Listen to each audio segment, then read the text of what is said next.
I'm sorry. I'm putting this in your feed. Hello, my fam. It is Perez, the queen of all media, the original influencer. And remember that chick? Sherri Papini, the mother who in 2016 was kidnapped by two Hispanic women when she went out for a run by her home in Redding, California. Well, after 22 days of being held captive by these two Hispanic women, she was able to escape, and then we found out it was all a hoax. She had left her home in NorCal, gone all the way down to Orange County, and spent weeks with her ex-boyfriend, whom she was now back together with. However, her story has just changed again. Discovery and Max are about to premiere a new two-part series called Sherri Papini, Caught in the Lie. And now, for the first time, she reveals the truth about what really happened. After a 6-year investigation trying to find her abductors, the FBI actually arrested her. She had lied to everybody about what happened, wasn't kidnapped, voluntarily left her husband and kids, and ended up pleading guilty. She pled guilty to 1 count of making false statements and 1 count of mail fraud. And she admitted to orchestrating the whole hoax. She was sentenced to 18 months in prison, served less than a year, and is now trying to get her Gypsy Rose Blanchard on. That's what's really going on here. In 2022, she promised to spend the rest of her life trying to make amends. That includes now throwing her ex under the bus and accusing him of actually kidnapping her and essaying her and more. We'll get into it. But why is she saying this now? Why not tell that to the authorities, I don't know, before accepting your guilty plea deal? Before doing time? Before being ripped away from your children and family? Also, making an accusation like this could land her in really hot legal water. It's what she deserves.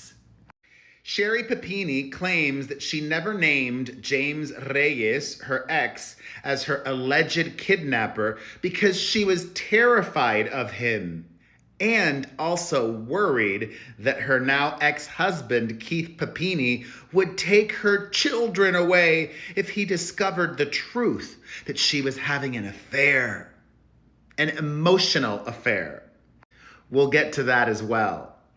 In the new show, she reveals, I told law enforcement I was abducted by 2 Hispanic women, which wasn't true. I was abducted by my ex-boyfriend who kept me captive for 22 days.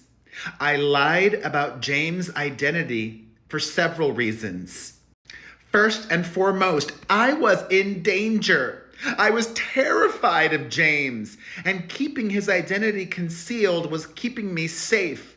On top of that, I couldn't tell my husband I was having an affair. So now she doesn't fear for her safety? She doesn't think that now that she is telling the world this truth, her ex isn't going to come for her?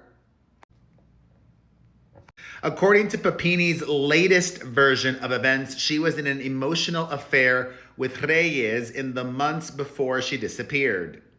She says that her marriage was a charade, that she was dying on the inside. She accused her ex-husband of being emotionally abusive and controlling, claims that he has denied.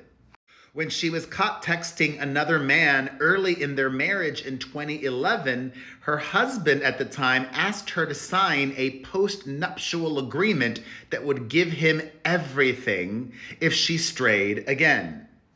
Sherri and Keith had 2 children, and she says that her relationship really took a hit when she got laid off in 2016 and no longer had access to her own finances.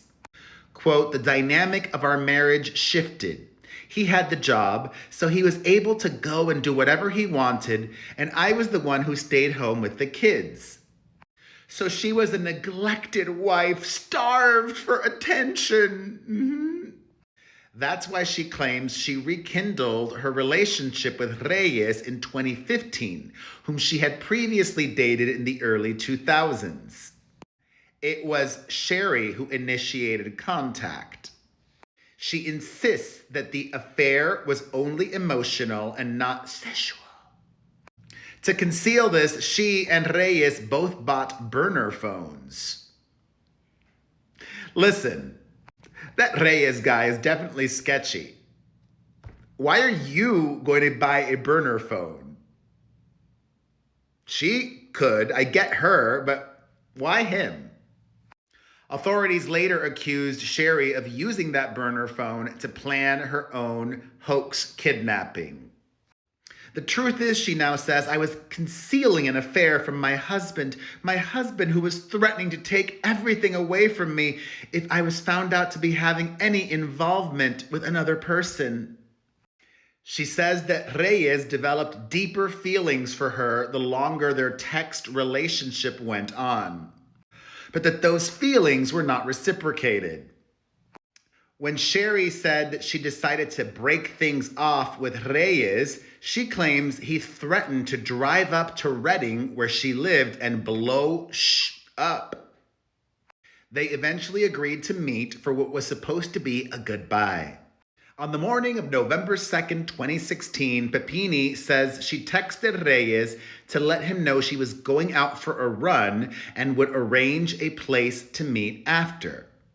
Now, in 2025, she claims that she has no memory of getting into Reyes' car, nor the subsequent 10-hour drive from Redding to Costa Mesa in Orange County. One of the next things she does remember is waking outside of Reyes' apartment and him leading her inside by the arm. He tried to kiss me and I refused. Then I woke up naked in a room with boards on the window. Papini also claims that Reyes punched her in the face and knocked her unconscious when she tried to escape. When she came to, she says that she woke up attached to a pole in a closet by a chain around her waist.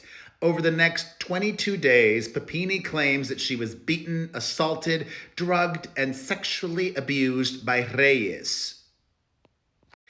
Reyes has denied all of these claims through his attorney, and he has never been charged with a single crime. He told the FBI that she contacted him and told him that she wanted to run away because her husband was abusive.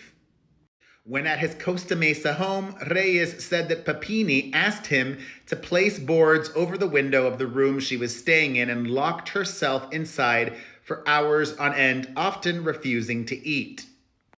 After Papini eventually decided she was going to return home, Reyes claimed that she began inflicting injuries on herself, burning her arms, striking herself in the face, and even instructed him to brand her on her right shoulder using a wood-burning tool from Hobby Lobby. It's obvious that guy is cuckoo, and so is she, so it makes sense they were together. Her parents appear on this latest documentary. Her ex-husband also had his own, but not even her mother and father believe her latest version of events. It wasn't a kidnapping. She just wanted out of an unhappy marriage.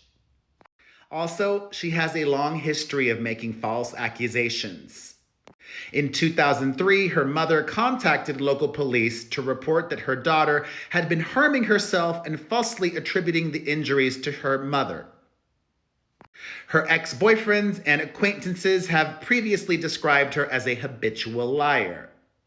One ex recounted that she would fabricate stories without apparent reason, such as claiming to be an avid surfer. Her father and sister have also accused her of burglarizing their homes.